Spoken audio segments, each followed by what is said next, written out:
Hello everybody and welcome to Steve on Steve Plays Crisis in the Kremlin. Now this is a game that I have been playing far too much of in the past while. This game is absolutely amazing.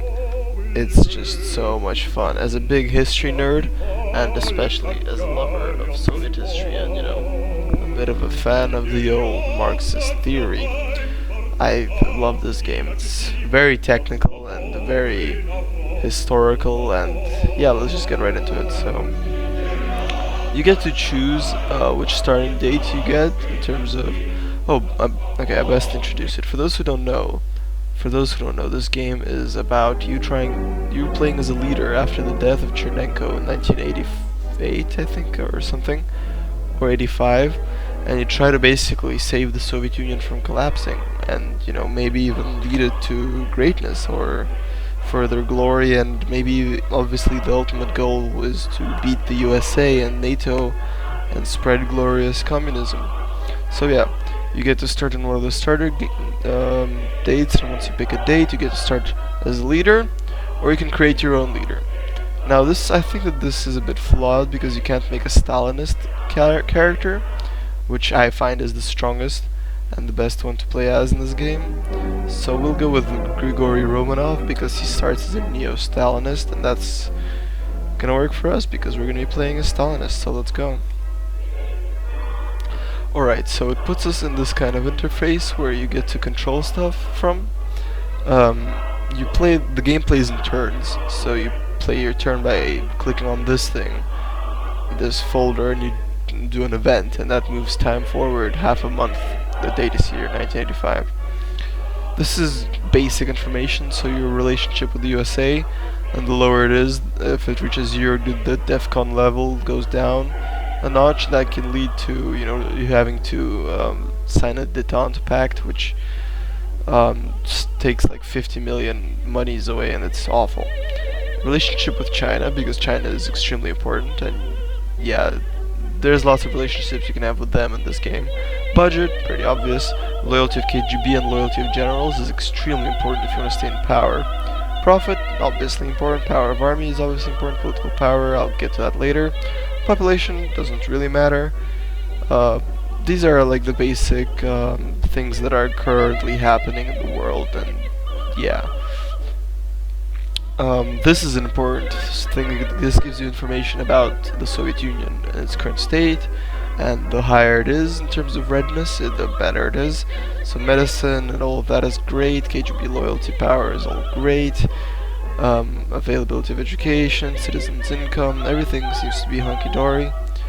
Agriculture power, etc., industry power, this is all going to be very important, and we're all going to want to keep it up.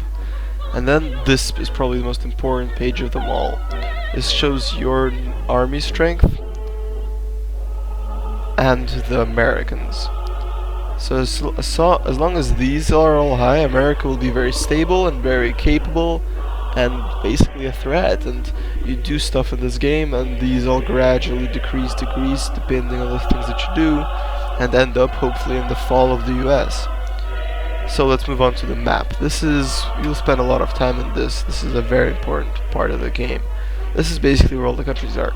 I prefer to click on this button and see the influence map because this shows you where your influence goes. I just think it's more convenient this way. So obviously there's the Soviet Union, and there's a few symbols that denote what kind of country it is. So if it's this, it's obviously a Soviet republic. So Belarus, Ukraine, etc. are all Soviet republics. Then red, like this, with this symbol, is they're part of the Warsaw Pact, so obviously all of Eastern Europe, those part of the Iron Curtain. Then there's this one, which is Comecon, which is the Union of Economic Partnership, those developed by the Soviet Union. And yeah, they're all important. And basically Comecon is more or less an economic organization, whereas the Warsaw Pact is a military defensive pact. And these are countries that are independent, but they're aligned towards the Soviet Union.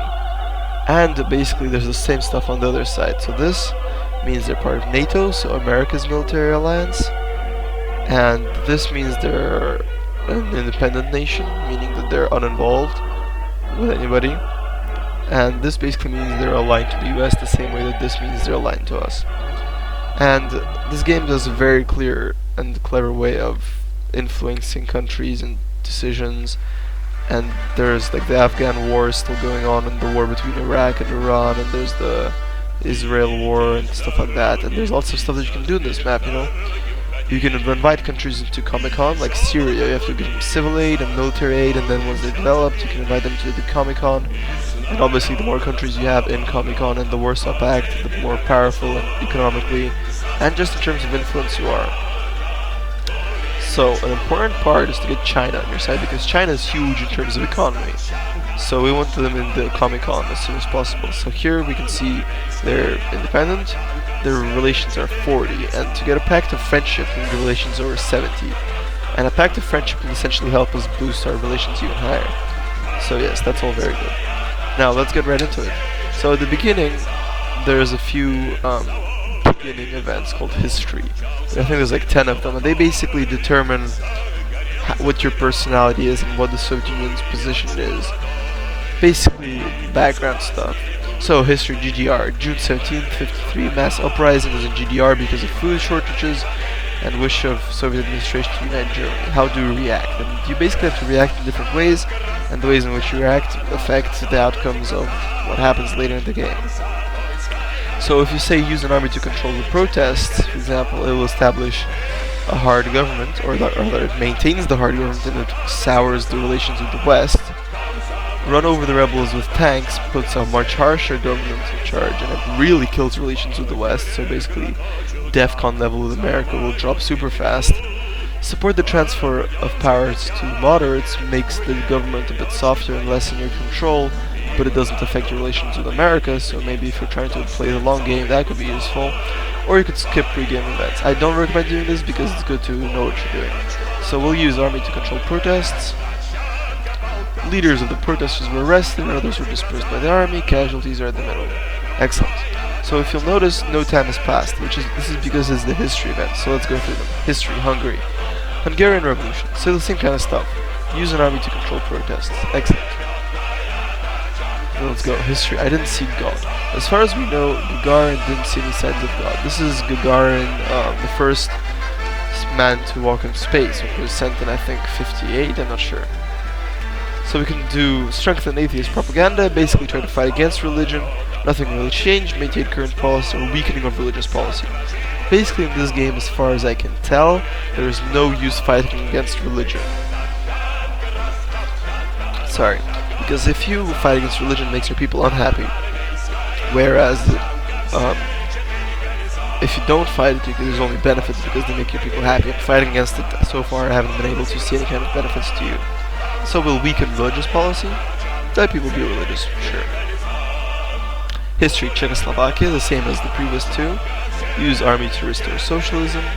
This one's a bit different, but it's more or less the same. Lieberman's reforms. So basically this dude called, I forgot his name, tried to do a bunch of reforms where they tried to basically liberalize the economy, and it failed and was pathetic, so we won't do it. So we can either partially support it, fully pass it, or present the idea of automation. So if we present the idea of automation, it gives us 2 free science technologies in the automation tree, which is great. Or if we pass the reform fully, it just gives us a bit of extra cash in the beginning, but we can live without that. So, present the idea of automation. We lost $50 because of that, understandably. Let's go next. Space race. Okay, so 1975. Now when we spend most of the resources for a weapons race and political struggle all over the world, during which a large amount of money is used to improve economy and social conditions of other socialistic countries, we have little resources left for the space race. It doesn't make us any good, and it won't during the next few centuries. A lot of people don't see the point in it anymore, so maybe we should stop it. Now, these decisions are very important, because if you say make the decision, make peace with the US, you basically don't get any bonuses to space research, which is a shame, and you get bonus relations with America, which might be nice. Which I guess you would try to go with if you're trying to do the appeasement path, where you're trying to be really nice to America and basically liberalize and, be pathetic traitors to the motherland. Here, stop the race, nothing special, you just stop wasting resources on space. Peaceful space race continues, you get free two free space techs, which are excellent, and this is the one I'm going to go for. And this one, the race grows into an armed conflict, basically takes you down the tree of developing nuclear weapons in space. And it's ideal if you want to actually have a nuclear war, which you need to be Trotskyist, but you know, those guys are a bunch of traitors, assholes. So we won't do that. Alright, an obvious everything obvious. Islamic Revolution, 1979. Islamic Revolution of 1979 in Iran, during which the Shah Mohammad Reza Pahlavi was overthrown and power was claimed by the Shia government led by Ayatollah Khomeini. Constitutional monarchy was replaced with the Islamic Republic, which began repressions against communists. So, what we can do is sever relations and support communist rebels, which as far as I know does nothing. It basically gives Iran full power because they crushed the rebels. Support Islamic socialism and create a large left opposition. I'm not sure what this does. But here, negotiate with the Islamists and recognize their government. This makes America mad, but it also makes Iran Soviet aligned, which helps with the economy and early, so we'll do that. Thanks to our negotiations, most of the communists entered the ruling party, and Khomeini's support of the planned economy only strengthened our position. Now Iran is one of our allies out of the bloc. Excellent. Vladimir Vysotsky. He was an excellent singer, very popular in the Soviet Union, but he was very controversial because, well, here you go, his songs are completely unacceptable because he criticizes and mocks our party. So what do we do? Ban his performances, arrest him in prison, criticism is helping the party. As far as I know, these two make people unhappy and upset the West, so we'll do this because it makes the people happy. We didn't ban his songs, so they'll start taking example from him. Whatever, we'll be fine. We're the strongest party in the world. I think this is the last one. Nope. Polish crisis, same thing. Army to control protests. Excellent. Samantha Smith. This is the last of history events. Comrade General Secretary, we received a letter from the USA. It looks like some girl decided not to believe lying imperialist media which claims that we are getting ready for war and wants to know about our policies. So basically we can ignore it, which does nothing. We can invite her as a tourist, which improves relations with America, which is always nice early in the game to try when you're trying to stabilize your economy. Or you can invite in a recruiter, which spends a bit of cash and undermines the US a bit and lowers the relations with them. But this early in the game, I don't really see the advantage in doing that, so we'll invite her as a tourist. Okay, pre-game events are over. The game has started. Alright, so we're at pretty decent relations with America and China. Everything seems to be fine. If we look here, Iran is now red. They're now our unofficial allies, which is good for our early economy. This telephone button is important for basically checking all the stuff to do the state. And we'll just do a quick save. And it's very important. Stats is very important. This is your economy, and if it collapses, then the game is over. We start with a healthy reserve of 700 gold, and we want to keep it high, because if our reserve is above 400, we can do stuff in the world, and that's important. So in order to do that, we'll raise taxes, and we'll decrease the price of oil. So here from the oil trade we can get 15, because you see otherwise it's lower, and we want our oil trade to be as high as possible. Then we'll put on autofill reserve, which basically means it will add to the reserve any unspent money at the end of turns. Here's the Ministry of Finances, which you can do econ decisions, but you have to unlock it first using political power. Here's the Department of Science. So this is science points that they accumulate based on decisions you do, and this is very important. This is the two technologies that I mentioned that you get from the automation. And this OGAS is basically, fully automated luxury space communism, which is the goal. So here, CCTV cameras only cost 30, so we'll take that. This is the space one. We're gonna want to go for Moon Science Station as soon as possible, because when you finish this tree, it basically destroys American civilian confidence in their government, really helping their government collapse. And it also makes a lot of other nations in the world really like you, especially it helps in relations with China and France, which I'll explain later. We'll spend 30 points on this, which is cheap, and on this, which is cheap, and on this. And now we'll start saving up points for the Moon Science Station. Alright, Council of Ministers.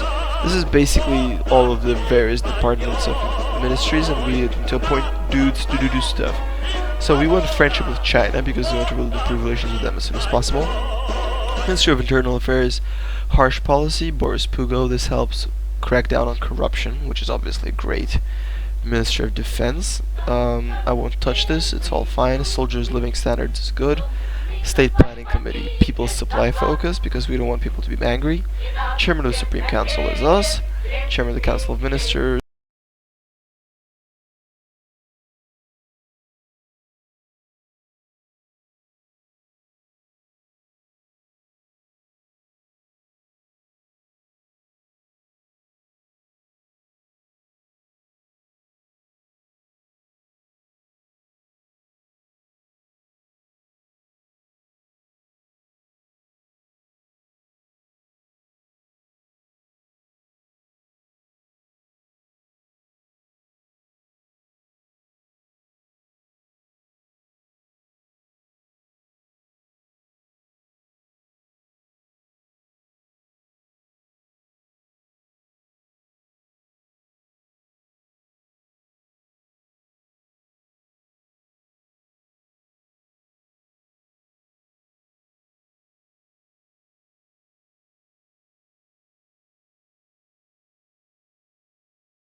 Depend on religion. We'll allow people to be religious, but we won't fund it.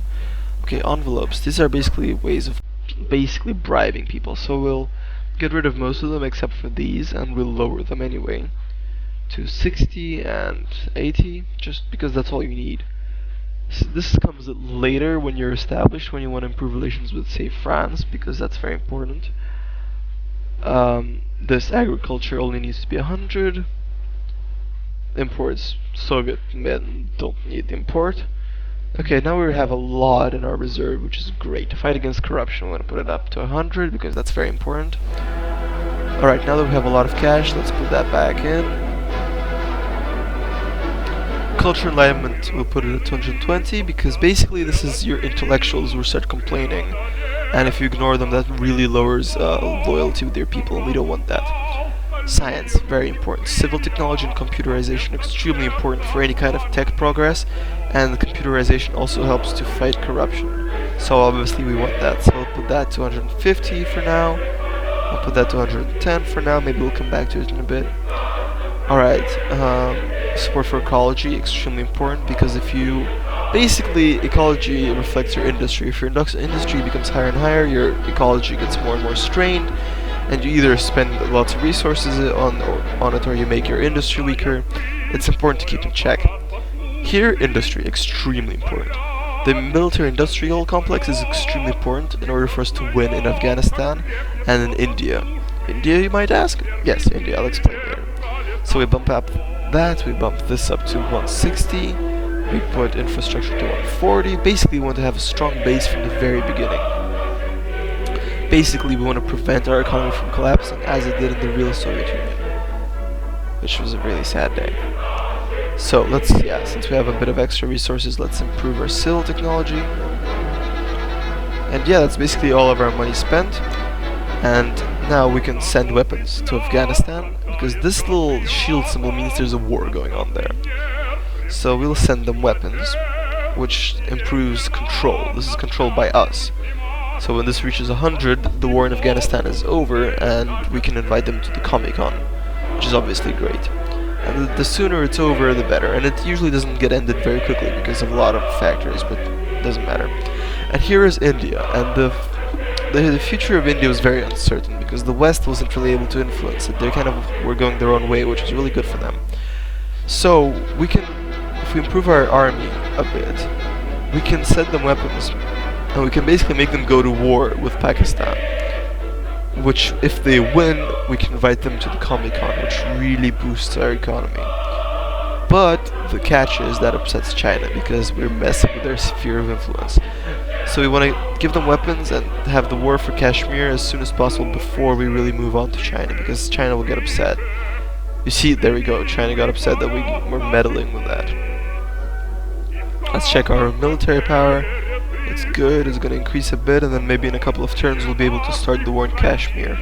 because the sooner we start that and the sooner we get that out of the way, the sooner, basically, the better, the stronger our economy. Now, Council, this is the Supreme Soviet, and we're playing as Stalinists, and they're 18%, and we want a majority, because a majority lets us do a bunch of better stuff. So we'll click on this, which will support us. And the first couple of decisions that you get to take are all to do with who like is your second-hand man and all that kind of stuff. So yeah.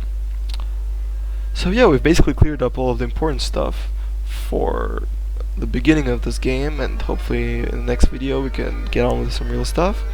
Hope you enjoyed this introductory video. Thank you for watching.